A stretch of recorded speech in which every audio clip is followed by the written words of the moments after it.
늑대를 정말 좋아하시는 분이 한 분 계세요. 그래서 그분은 늑대에 관련되는 엽서, 뭐 그림, 책 표지 이런 것을 이렇게 막 모으시는 겁니다. 그래가지고 이제 그것을 보여주는 거예요. 근데 모아놓으니까 되게 예쁘더라고요. 또 좀 멋있죠. 늑대 같은 경우에 눈빛도 강렬하고. 그래서 제가 이제 어느 날 옐로스톤에 이제 갔었을 때 이렇게 늑대가 있는 이런 그 이제 기념품이 있어가지고 그분을 생각해갖고 이제 하나 이걸 사왔어요. 사왔는데 가지고 오고 보니까 너무 멋있는 겁니다. 그래가지고 이것을 그냥 제가 가지게 됐어요. 그리고 그분은 뭐 다른 연필 같은 거 하나 선물해 드린 것 같은데 그분은 또 항상 이런 말씀을 하시거든요. 이제 강아지는 전부 다 이제 늑대로부터 왔다. 개는 전부 다 늑대로부터 왔다. 그런 아주 강한 이론을 펴세요. 그래서 제가 이렇게 말했어요. 그런데 1600년도에 태어난 렘브란트 같은 경우에는 늑대처럼 생긴 그런 그 강아지보다는 이렇게 있잖아요. 렘브란트가 이렇게 생긴 강아지를 이제 진짜 요새 강아지 같이 생겼잖아요. 그렸었더라고요. 그래서 그분이 가지고 있는 이론으로 봤을 때는 그러면 훨씬 전에 옛날에 그러면은 늑대에서 예쁜 강아지들로 이렇게 많이 변환이 됐나? 뭐 이런 생각을 하게 됐죠. 여기도 보면은 여기 귀퉁이에 또 이렇게 예쁜 강아지가 있죠. 곳곳에 렘브란트 그림에는 이렇게 강아지가 있어요. 네덜란드에서는 아주 오래전부터 이렇게 예쁜 강아지를 키웠었는가 봐요. 그러니까 오랫동안 이제 강아지와 사람과의 애정 관계가 이제 오랫동안 되어 왔었던 거죠. 그러다 보니까 이제 강아지에 대한 삶, 어떤 생태계 이런 게 연구가 많이 되어 있는 겁니다. 그들이 이제 아무래도 사랑하는 만큼 관심이 많은 만큼 더 많은 것을 알게 되고 연구하게 되잖아요. 그래서 뭐 그러니까 이제 그런 거겠죠. 근데 이제 우리나라 같은 경우에는 전쟁이 터지고 그러니까 우리나라는 뭐 6.25가 1950년도에 터졌을 정도니까 굉장히 이제 애완견의 역사가 짧죠. 그러다 보니까 강아지와 나눈 어떤 그런 그 사랑의 스토리도 작고 짧을 수밖에 없잖아요, 역사가. 그리고 또 이제 개고기를 먹는 그런 분위기가 이제 생겼는데 어떤 자료를 봤는데요. 옛날에 차라리 그 조선시대에는 우리나라 사람들이 개고기를 먹지 않았다고 하더라고요. 근데 이게 어떤 일본의 영향으로 그렇다고 하는 말이 있던데, 진짜, 이렇게 많은 사람들이 이제 애정관계를 가지고 있는 어떤 그런 그 커뮤니티가 지금 형성이 되어 있잖아요. 그렇기 때문에 이렇게 잔인하게 죽이게 되면은, 이제 상처를 받고 충격을 받는 거죠. 그런 것들 때문에. 근데 이제 혹자들은 이런 말을 하더라고요. 뭐 소도 잡아먹고 돼지도 잡아먹고 닭도 잡아먹으면서 왜 개만 갖고 그러냐? 진짜 너무 모순이다.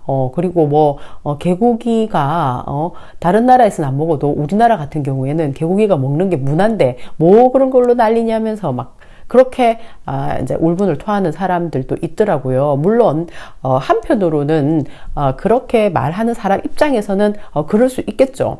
그러나 이제 전반적인 어떤 그런 우리 문화라는 게 있지 않습니까? 문화. 그러니까 여기 이제 도그 펄슨이냐 캣 펄슨이냐 이렇게 말할 정도로 고양이든 개든 이렇게 키우면서 사랑을 배우고 사랑을 나누는 그런 문화가 이제 확산되어 가고 있기 때문에 자기가 사랑하는 어떤 존재가 누군가가 마구 죽이는 그런 존재라고 생각하면 굉장히 무섭고 공포스럽고 또 상처받을 수가 있거든요.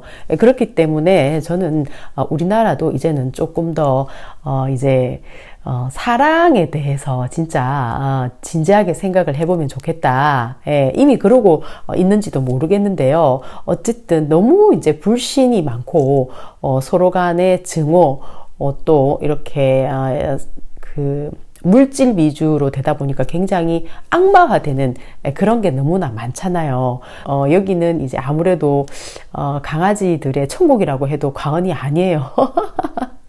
그런데 그만큼 강아지들도 이제 사람들에게 주는 사랑이 많거든요. 그리고 애들은 사랑을 또 배우잖아요. 책임감도 배우고. 예. 왜냐면 어릴 때 생일 선물로 줬는데 걔를 잘 키워야 되겠다. 그러기 위해서는 뭐 얘가 좋아하는 건 뭐며 얘를 어떻게 내가 이제 훈련을 잘 시켜야지 뭐 이런 여러 가지 생각을 하게 되잖아요. 그러니까 아이 교육상으로도 좋으니까 또 이제 부모 입장에서는 강아지가 있으면 훨씬 더 윤택해지고 좋은 거죠. 예. 그래서 경기도에서는 지금 이런 문화를 바로잡기 위해서 이제 불법인데도 이걸 계속하는 사람들을 이제 경찰들이 잡아내는 역할을 한다는 겁니다. 예, 그래서 저는 그것은 바람직한 것이다. 예. 그래서 저 같은 경우에는 여기 와서 이제 강아지를 너무너무 좋아하게 되다 보니까 이젠 드디어 고양이까지 좋아하게 된 겁니다. 물론 아직까지 고양이를 키워보고 싶어 뭐 이렇게는 아직은 생각이 안 들어요. 그러나 고양이를 바라볼 때 내가 너무나 따뜻하게 바라보는 나 자신을 발견하게 되는 거예요. 그리고 걔가 나를 딱 쳐다볼 때도 그냥 그 고양이가 너무너무 귀여운 겁니다. 옛날에는 고양이의 눈빛이 왠지 조금 무서웠거든요. 쟤는 왜 저렇게 저런 눈빛을 할까? 동그랗게 뜨고 있잖아요, 항상. 그리고 또, 여기서는 우는 고양이를 못 봤는데, 한국에서는 늘 우는 고양이들 있잖아요. 도둑 고양이들, 뭐, 이렇게. 아침에 막 운동하러 가는데, 고양이가 멀리서 야옹, 야옹 하는 거예요. 지금 생각해보니까 배고파서 그랬던 것 같아요.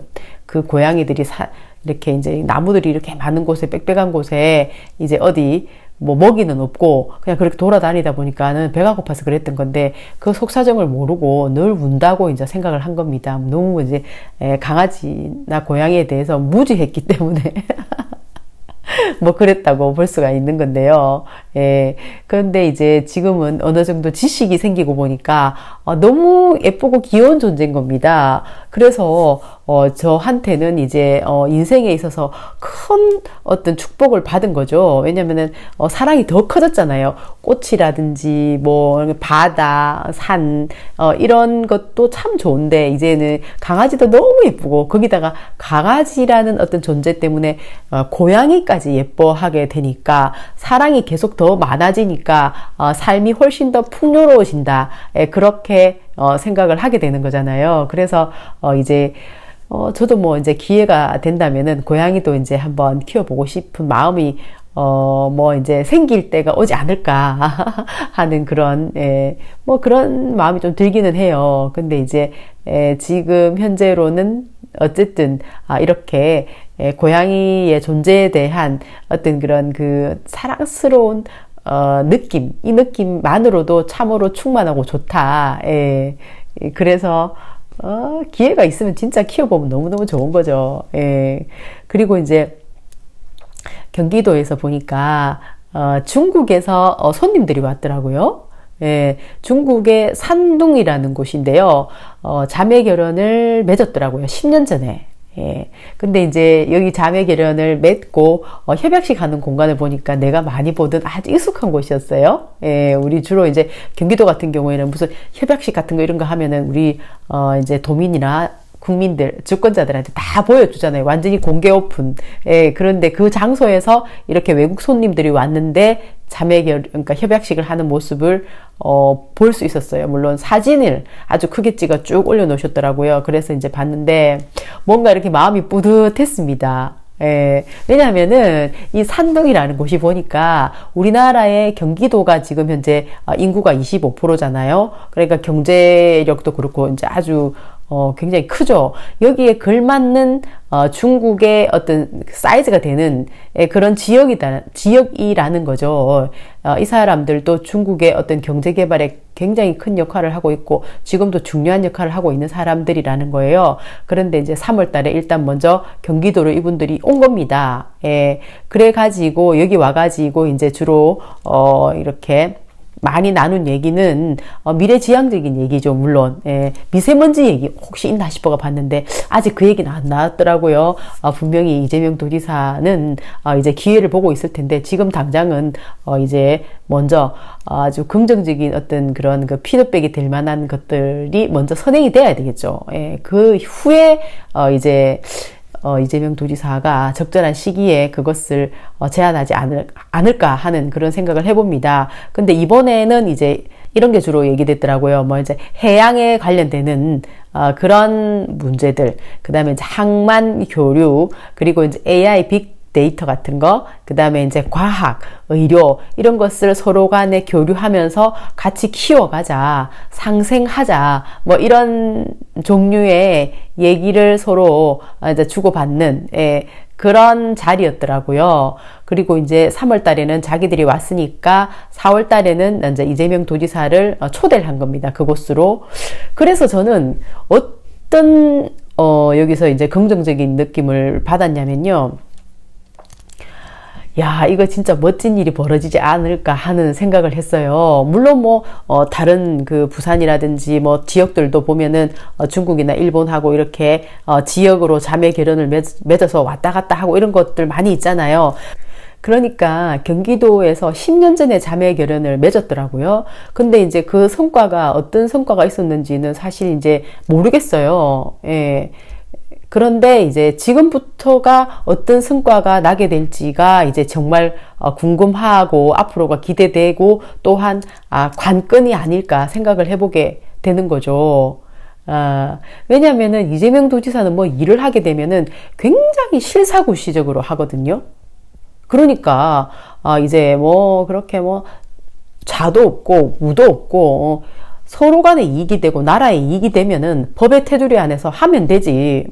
뭐 좌파가 어떻고 우파가 어떻고 그런 식으로 해가지고 지금 민생을 돌봐야 될 시기에 싸움만 해서 뭐 하겠냐. 우리가 이게 이익이 된다면은 진짜 같이 힘을 합쳐서 하자 이러면서 경기도에다가 다 초대하잖아요. 민주당 국회의원, 자유한국당 국회의원 그렇게 해가지고 자금을 이렇게 가지고 오게 되면 그 자금을 어떻게 해가지고 우리 지금 도민들에게 이익이 되게끔 같이 힘을 합칩시다 막 이렇게 이재명 도지사는 외치지 않습니까? 그렇기 때문에 지금까지 우리나라가 뭐 일본하고 뭐 중국 뭐 러시아 북한 전부 다 이념으로만 막 싸웠잖아요. 그러나 지금은 어떤가요? 전부 다 자국의 이익을 위해서 지금 싸우고 있는 중이지 않습니까? 그럼에도 불구하고 한쪽에서는 계속 종북이 어쩌니 저쩌니 하면서 막 그런 식으로 나오는 겁니다. 이재명 도지사 같은 경우에는 일단 무조건 실사구시로 간다는 겁니다. 그래서 이제 이익이 되면은 뭐 중국이든 일본이든 러시아든 북한이든 서로 간에 평화 체제 안에서 평화 공동체를 만들면서 경제적인 어떤 이익을 같이 가져가자. 이것이 이재명 도지사가 얘기하는 어떤 내용의 골자더라고요. 그러니까 이것이 얼마나 멋진 겁니까? 이념 싸움, 그거 조금 시간 많이 지난 것 아닙니까? 그런 걸로 언제까지 있잖아요. 계속 울고 먹고 싸움을 하고 있잖아요. 한 발짝도 못 나가는 재료로 써먹겠습니까? 그런 시대가 지금까지 계속 되어 왔었기 때문에 이재명 도지사가 한 발언은 굉장히 의미가 깊다. 전 그렇게 생각을 했어요. 이재명 도지사님이 한 발언을 한번 보면요. 이래요. 경기도가 꿈꾸는 것은 중국과 대한민국을 중심으로 북한을 포함해서 일본, 몽골, 러시아까지 합쳐서 평화, 경제, 공동체를 만들어 가자. 거기에 경기도와 산둥성이 선도가 되자. 이렇게 발언을 하셨습니다. 그러니까 초대받아 온 손님도 아주 어색할 수 있는 거죠. 그리고 노력하기에 따라서는 그리고 제일 큰 도시고 인구가 제일 많은 곳이니까 서로 간에 선도를 해서 나가자 하는 얘기가 아주 설득력이 있고 강한 어떤 메시지를 전달하는 거 아니겠습니까? 그러니까 이제 이렇게 중국에서 오신 손님들도 너무나 화기애애한 어떤 그런 만찬 자리였다. 이렇게 보여졌어요. 그리고 이제 4월 달에 또 초대해서 가게 되면은 지금보다 조금 더 진전되는 얘기가 나오겠죠. 그래서 결국은 이 미세먼지에 대한 얘기까지 끌고 나갔으면 좋겠어요. 타이밍을 잘 잡아야 되겠죠. 바이.